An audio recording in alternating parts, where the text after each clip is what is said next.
साधारणतः मतदानाचा दिवस आणि मतमोजणीचा दिवस हे दोन वेगळे दिवस असतात.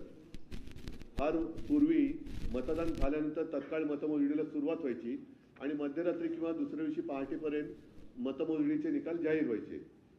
जोपर्यंत मतदान होत नाही तोपर्यंत मतपेट्या उघडल्या जात नाहीत. मग त्याच्यामध्ये पोस्टल सुद्धा आल्या. आता या ह्याच्यामध्ये निवडणूक निर्णय अधिकारी प्रभाग क्रमांक 200 ते 206 यांचे 8/1/2024 पत्र मतमोजणीच्या दिवशी मतमोजणी सुरळीत पार पाडण्याकरता उक्त दिनांकात झालेले टपाली मतदान हे मतदानाचा लिफाफा तपासून वगैरे खूप मोठे आहे. त्यांनी आज दिनांक 15/1/2024 रोजी दुपारी 3 वाजता सदर टपाली मतपत्रिकेच्या पेट्या स्ट्रॉंग रूम मधून बाहेर काढण्यात येणार आहेत. तरी त्याकरता आपण किंवा आपल्या टपाली मतपत्रिकेकरिता नेमणूक केलेला प्रतिनिधी यांना वरील नमूद वेळेत उपस्थित राहण्याकरता आपले स्तरावरून सूचना देण्यात याव्या. हे काय चाललेलं आहे, म्हणजे कोणता प्रकार किंवा कसली लोकशाही आहे? मला आणखीन एक मेसेज असा आला की संविधान म्हणते मतदान करा आणि निवडणूक आयोग म्हणते करूनच दाखवा. तर निवडणूक आयोग किंवा आयुक्त जे मुख्यमंत्री असं म्हणाले, जसं तुमच्या माध्यमातून कळलं मला की हे रडीचा डाव खेळतायत, पण मग मुख्यमंत्री त्यांची घरघडी निवडणूक आयुक्त म्हणून नेमणूक करतायत का? की निवडणूक आयुक्तांना काही कामच नाहीये?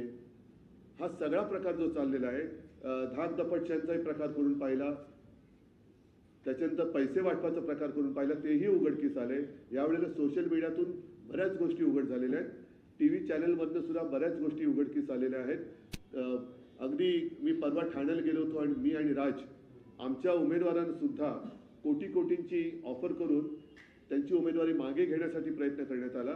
म्हणजे सगळ्या साम दाम दंड भेद एवढी खा कशासाठी सुटले यांना?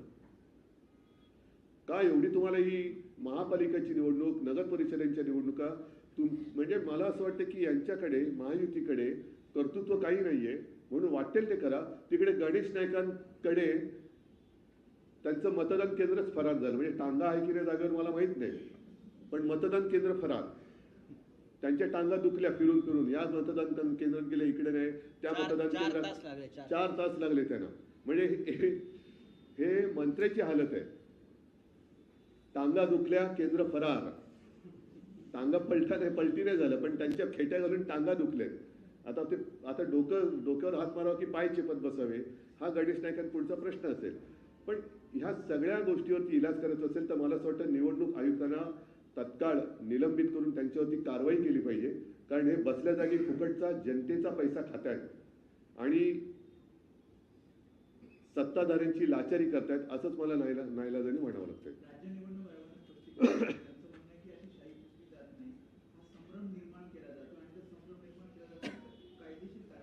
बरं, आता मी सांगितलं की ते काय त्याचं नाव रवींद्रच्या नावापुढे बाईचा फोटो, ते काय? मग त्यांची ओळखच पुसल्यान तिकडे. गणेश नाईकांचं मतदान केंद्र फरार आहे. अनेक ठिकाणी काय ठिकाणी म्हणजे ठाण्यामध्ये मला अशी तक्रार आली की तिकडे कोणी मार्गदर्शन करायलाच नाहीये कोणाचं मतदान कुठे आहे. त्याच्यानंतर आता मी तुमचीच बातमी दाखवली ना की सरळ भाजपच्या उमेदवारांच्या नावाच्या पाट्या तिकडे केंद्रामध्ये. त्याच्यावरती काय उत्तर त्यांचं? सर्वच ठिकाणी सर्वात जास्त गोंधळ जो आहे याच निवडणुकीमध्ये सर्वात जास्त पाहायला मिळाला. काही ठिकाणी मतदारांचे नावं मिळत नाहीयेत, काही ठिकाणी बूथ मिळत नाहीयेत. कुठं मतदान मागच्या वेळी जिथं मतदान केलं होतं त्याचं मतदान दुसरीकडे झालेलं आहे. हा गोंधळ सर्वात जास्त यावेळी जास्त पाहायला नाही. हा लोकशाहीचा खून करण्याचा प्रकार आहे. म्हणजे ह्याला मोदींना जे 1 नेशन 1 इलेक्शन पाहिजे ते एवढ्याचसाठी पाहिजे की एका वेळेला सगळीकडे गोंधळ घालून काही वाटेल ते करा पण सत्ता काबीज करा. आणि तुम्ही जे म्हणालात ना की या निवडणुकीत ती चढती भाजवी आहे. लोकसभेच्या वेळेला कळलं, विधानसभेच्या वेळेला आणखीन कळलं. त्याच्यानंतर दुबार मतदारांचे आम्ही गठ्ठेच्या गठ्ठे हे त्यांना दिले. त्याच्यानंतरही आज देखील काही ठिकाणी दुबार नोंदणीची नावं आमच्या लक्षात येत आहेत. काही ठिकाणी या ओळख बदलांचा चाललेला आहे. काहींची मतदान केंद्र गायब आहेत. शाही पुसली जाते. म्हणजे ही शाही, वोटावरची शाही नाही, लोकशाही पुसली जाते. शाहीच्या मुद्द्यावरती इलेक्शन कमिशननं असं म्हटलं की 2011-12 पासूनच असा निर्णय आला होता आणि जरी समजा 11-12 पासूनच हा निर्णय आला होता काय शाही पुसायचा? Founder of a business in Asia, the Ken, who needs to settle payments from an e-commerce store in the US to pay suppliers in China and Vietnam. मतदान करता येणार नाही. असं खात्रीपूर्वक कसे सांगू शकतात ते? बरं, ज्या ठिकाणी दोन वेळा ज्यांचं नाव नोंदलं गेलेलं आहे तिथे ते हमीपत्र घेणार होते. अशी किती हमीपत्र त्यांनी आतापर्यंत घेतलेत? सर एक मिनिट.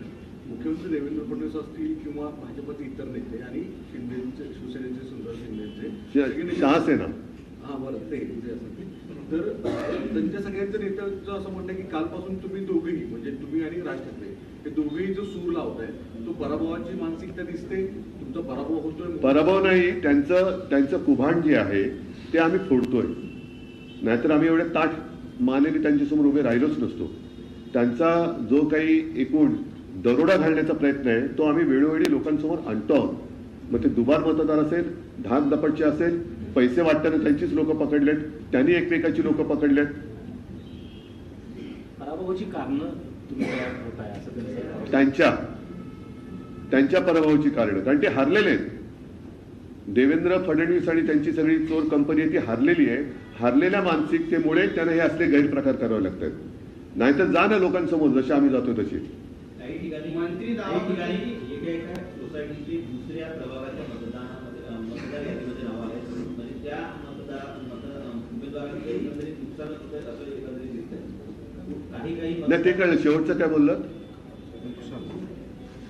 ह्या यादीतले त्या यादीत समजून घ्या 193 मतदार आहेत. त्यांचे 193 मध्ये नाव गेलंय तरी त्या 192च्या उमेदवारांचे एकत्रितच नुकसान. उमेदवारांचं भवितव्य नंतर, पहिलं मतदाराचा अधिकार.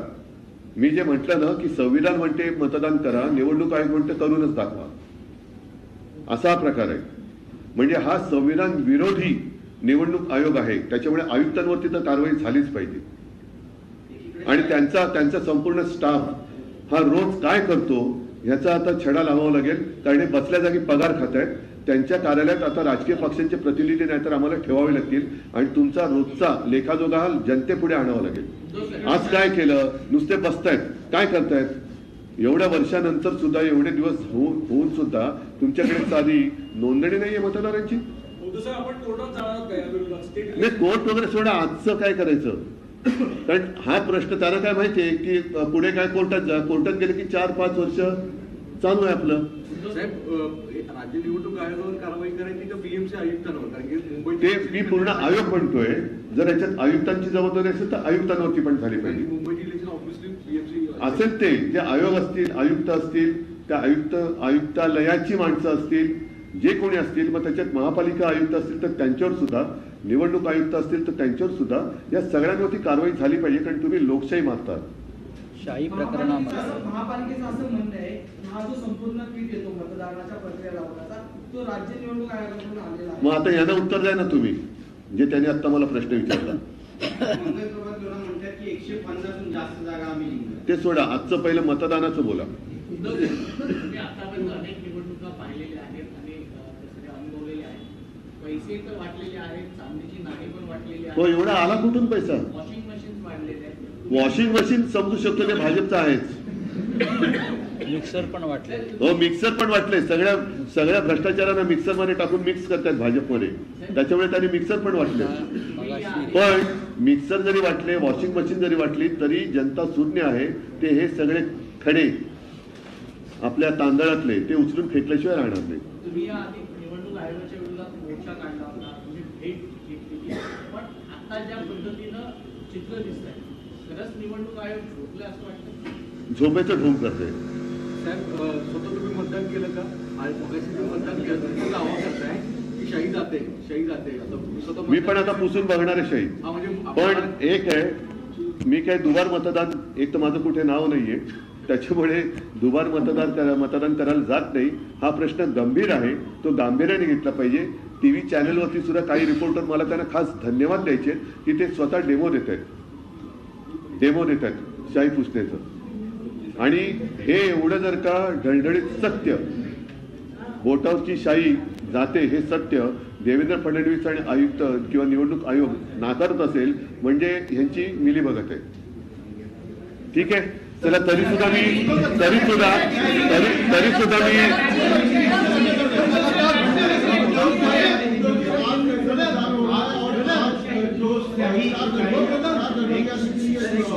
आपने कार्रवाई करने की मांग की है, क्या क्या गड़बड़ी हो रही है और किस लिए इस पर कार्रवाई होनी चाहिए?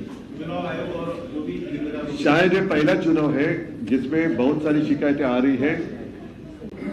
मतदान के बाद जो इंक लगाई जाती है तुरंत वो निकाली जा सकती है, ये तो गंभीर है। और ये मुझे कुछ फोन भी आए और आपके टीवी चैनल पर मैंने देखा भी। इसका मतलब ये है कि चुनाव आयोग और अगर मैं आरोप लगाऊं कि सत्ताधारी पक्ष है उनकी मिलीभगत है। बहुत सारे मतदाता ऐसे हैं कि उनका नाम उनको ढूंढना पड़ रहा है किस मतदार यादी में है। और स्वयं गणेश नाइक जिन्होंने कहा था कि टांगा पलटी घोड़ा फरार का है, तो उनका मतदान केंद्र ही फरार हुआ है। तो ये बहुत सारी गड़बड़ी इस बार दिखाई दे रही है। और अभी मैंने एक लेटर प्राप्त हुआ है। हाँ, ये देखो सॅनिटायझर वापरून ये बांद्रा में हुआ है। अभी आपको ये इतना दिखाई नहीं देगा, लेकिन वो क्या सैनिटाइजर, नेल पॉलिश रिमूवर, तो चुनाव आयोग ने क्या एजेंसी ली है सैनिटाइजर और नेल पॉलिश रिमूवर की? तो ये तो सीधा लोकशाही की हत्या हो रही है। और दूसरी बात, वो जो लेटर है पोस्टल वोट, उसकी पेटी भी आज खोलने जा रहे हैं। तो ये सारी बातें देखें तो मुझे ऐसा लगता है कि चुनाव कमिश्नर जो है, आयुक्त जो है, उनके ऊपर कार्रवाई होनी चाहिए। और वो किस लिए पैसा ले रहे, पगार क्यों ले रहे, सैलरी क्यों ले रहे रोज इतने साल? मतलब अभी मुंबई कारपोरेशन की इलेक्शन और साथ ही साथ अन्य जो महापालिका है उनकी इलेक्शन 5, 7, 9 साल के बाद होने जा रही है। 9 साल इन्होंने किया क्या, क्यों आपने पगार लिया है? और ये जनता का पैसा है। और अदरवाइज हमें हमारे पार्टी का एक प्रतिनिधि उनके कार्यालय ऑफिस में बिठाना पड़ेगा कि रोज क्या कर रहे हैं आप, हमें दे दो, जवाब दो। चुनाव आयुक्त भी नौकर है, वो राजा नहीं है। मतदार राजा असतो, आयुक्त नसतो। ठीक आहे, तरी सुद्धा मी सर्व जिथे निवडणुका सुरू आहेत तिथल्या सर्व मतदारांना खास करून विनंती करेन की प्रचंड संख्येने आपण बाहेर पडा आणि लोकशाहीचा खून करण्याचा जो प्रयत्न होतोय त्या प्रयत्नाचा खून करा, आपला मतदानाचा अधिकार बजावा आणि गुंड भ्रष्ट यांच्याकडे आपलं जीवन सोपवू नका। सगळ्यांना धन्यवाद। जय हिंद, जय